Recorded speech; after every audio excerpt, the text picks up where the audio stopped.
Silent scan. सिद्धि मार्ग का मनोभाव मन और बुद्धि वाला, उससे पहले की बहुत सारी मान्यताएं और धारणाएं, उसी तरह की हमारी आंतरिक व्यवस्था, उसी तरह के हमारे मनोभाव और वास्तविक सत्य का बिल्कुल अलग होना, या फिर वो एक बिल्कुल ही अलग व्यवस्था होना जो कि वास्तव में है भी, लेकिन पुरानी वाली आंतरिक व्यवस्था के साथ में या फिर पुराने वाले मनोभाव के साथ में एक साधक वास्तविक सत्य के बारे में सुन तो लेता है, लेकिन वो उस वास्तविक सत्य को भी पुरानी वाली आंतरिक व्यवस्था के हिसाब से ही भांपने की कोशिश करता है, जानने की कोशिश करता है या फिर समझने की कोशिश करता है। मैं दोबारा से आज आपको बता रहा हूँ, वास्तविक सत्य सिर्फ एक है। बहुत सारे लोग हैं इस दुनिया में और बहुत तरीके के धर्म हैं, बहुत तरीके के भगवान या फिर गॉड्स भी हैं। उन सबको वो अपने एक अलग अलग मनोभाव के हिसाब से मानते हैं, लेकिन वास्तविक सत्य इनमें से कुछ भी नहीं है। वो बिल्कुल एक अलग व्यवस्था है। अपने पुराने वाले मनोभाव के साथ या फिर पुरानी वाली आंतरिक व्यवस्था के साथ अगर आप वास्तविक सत्य को जानने की कोशिश करेंगे तो आप दूर दूर तक भांप नहीं पाएंगे। यही मुझे महसूस होता है इस चैनल पर अब जाकर। और मुझे ये महसूस क्यों होता है, क्योंकि मैं भी एक वक्त सिद्धि मार्ग में हुआ करता था। हालांकि सिद्धि मार्ग में तो मैं आज भी हूँ, मैं भेदभाव नहीं करता हूँ, या फिर ऐसा नहीं है कि सिद्धियां या फिर अन्य भगवान या फिर गॉड वगैरह छोटे हो गए। भेदभाव करके तो आप वैसे भी वास्तविक सत्य वाले राह पर नहीं चल सकते हैं। लेकिन मैं क्या महसूस करता हूँ कि वही सिद्धि मार्ग वाला मनोभाव, वही पुरानी वाली आंतरिक व्यवस्था, उसी के सहारे वास्तविक सत्य को जानने की कोशिश की जा रही है। और तो और जो ये मन रूपी अहंकार होता है या फिर अन्य जो भी इनकी सत्ताएं होती हैं, कुछ साधक इस तरह की इमेजिनेशन भी करने लगे हैं या फिर माया उनको ठगने लगी है कि वास्तविक सत्य की जो ये बात कर रहा है वो ये वाला होता है। बिल्कुल भी नहीं होता है वो वाला जो आप अपनी पुरानी वाली आंतरिक व्यवस्था या फिर मनोभाव या फिर बुद्धि या फिर मन से सोच और समझने की कोशिश कर रहे हैं। बिल्कुल नहीं होता है। वास्तविक सत्य सिर्फ एक होता है, वो बाकी सबको फिल्टर कर देता है। फिल्टर करने का मतलब ये नहीं है कि बाकी छोटे हो गए या फिर बड़े हो गए। मतलब जो आपके भीतर का आत्म तत्व है वो जाग जाए, अगर साक्षी कहते हैं उसे, या फिर वास्तविक सत्य उसे ही बोलते हैं। आत्म तत्व अगर आपके भीतर का जागृत हो जाता है तो बुद्धि, मन, पुराने वाले मनोभाव या फिर सिद्धि मार्ग, माया मार्ग या फिर मन मार्ग या फिर बहुत तरह के माया वाले आत्मज्ञानी या फिर पुराने किसी लोक की सभ्यताएं, वो सब फिल्टर हो जाते हैं। उन सब का शुद्धिकरण हो जाता है। मतलब अगर आप दृष्टा हो जाते हैं, साक्षी भाव में आ जाते हैं, साक्षी भाव मतलब आपका आत्म तत्व अगर जागृत हो जाता है तो फिर आप इसी शरीर के साथ में किसी अन्य डायमेंशन में सर्वाइव कर रहे होते हैं। आपकी आंतरिक व्यवस्था बिल्कुल अलग होती है और बाकी जो अन्य लोग होते हैं, सिद्धि मार्ग वाले मनोभाव वाले या फिर माया मार्ग वाले मनोभाव वाले या फिर बुद्धि और मन के तल वाले, वो वैसे के वैसे ही होते हैं। और मैं ये आपको कभी बता भी नहीं पाता, लेकिन एक वक्त मैं भी ऐसा ही हुआ करता था। मैं भी सिद्धि मार्ग में हुआ करता था। मेरा मनोभाव भी अलग होता था, जैसा मन वाला होता है या फिर बुद्धि वाला होता है या फिर किसी भी भगवान के प्रति जो हमारा होता है, जो हम इमोशनल जैसे हो जाते हैं, वैसा वाला मैं भी एक वक्त हुआ करता था।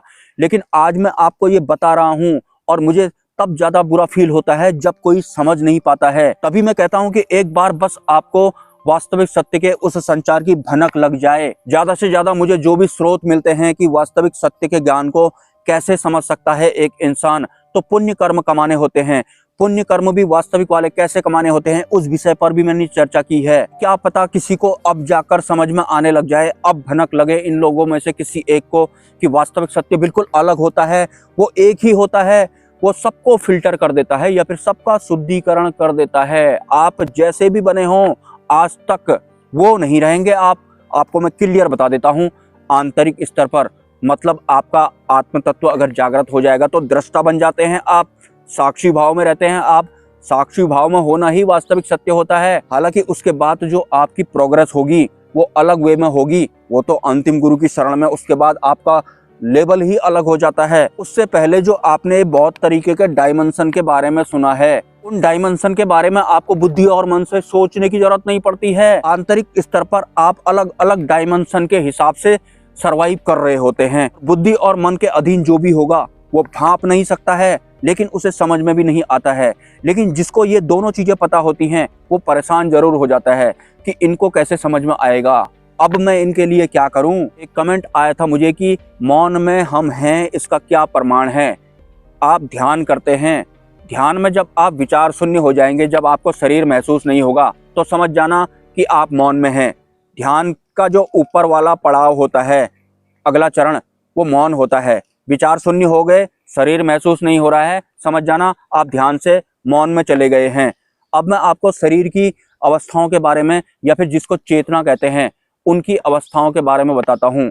जैसे अभी मैं यहाँ पर हूँ, मेरी आंखें खुली हैं और ये मेरी फिजिकल बॉडी है, मतलब ये मेरा शरीर है। इस शरीर की भी बहुत सारी अवस्थाएं होती हैं, जैसे कि सांस लेना भी शरीर की एक अवस्था है, भूख लगना भी शरीर की एक अवस्था है, और बाकी जो जो हम करते हैं इस शरीर के थ्रू, वो सब शरीर की अलग अलग अवस्थाएं होती हैं। ठीक इसी तरह से जो चेतना कहते हैं, जिसको चेतना मतलब इस वक्त जो मैं ये जागृत अवस्था में हूँ, मेरी आंख खुली हुई है, मतलब ये चेतना की एक अवस्था है।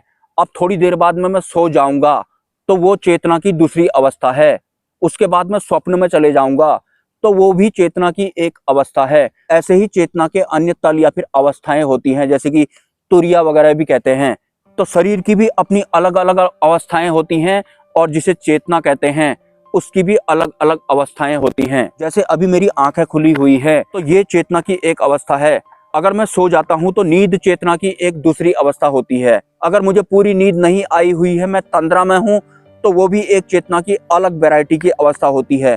तो ये चेतना की अलग अलग अवस्थाएं होती हैं। ऐसी शरीर में हम खाते हैं, पीते हैं, सोते हैं, चलते हैं, या फिर अन्य जो भी काम हम करते हैं इस शरीर के थ्रू, वो इस शरीर की अलग अलग अवस्थाएं होती हैं। तो कुछ इस तरह से आप इन अवस्थाओं को समझ सकते हैं। और हाँ, आत्म जागृति या फिर आत्म तत्व आपका एक्टिवेट हो जाता है, या फिर वास्तविक साक्षी भाव में आप ठहरते हैं, जिसे कि आप दृष्टा भी कह सकते हैं, या फिर वास्तविक सत्य भी कह सकते हैं। लेकिन शुरुआती चरण वाला अगर आपका वो तत्व एक्टिवेट हो जाता है, तो अभी तो मैं ये जो बोल वगैरह रहा हूँ, ये सब मुझे पता लग रहा है कि मैं बोल रहा हूँ, मैंने आंखें खोली हैं। लेकिन अगर मैं सो जाता हूँ, साक्षी भाव में होने की वजह से मुझे पता लगता है कि मैं सोया हूँ। और तो और उस सोने में जो मुझे सपने आते हैं, मैं उन सपनों को भी देख सकता हूँ। वो होता है वास्तविक साक्षी भाव या फिर वास्तविक आत्म जागृति।